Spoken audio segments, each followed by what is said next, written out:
Today we are going to learn how to enable UEFI and Secure Boot for Windows 10 and Windows 11 on VirtualBox. After successfully configuration, you will be able to see the Secure Boot enabled as shown below in the screenshot. Now first power off the machine. The EFI and Secure Boot should be disabled first to prepare the OS for prerequisites. And the prerequisite is converting MBR partition to GPT partition type.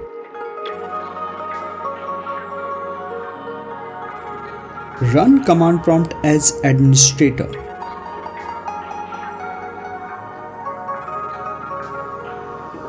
These two commands will convert MBR partition type to GPT partition type.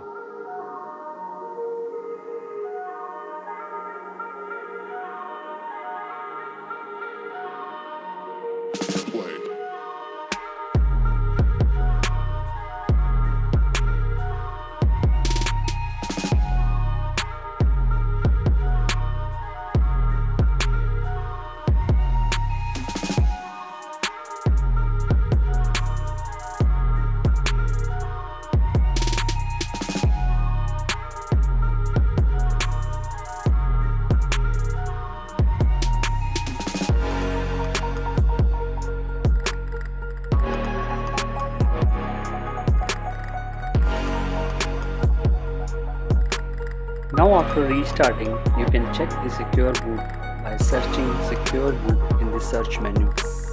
If you like this video, you can subscribe to my channel. Thanks for watching. Thank you.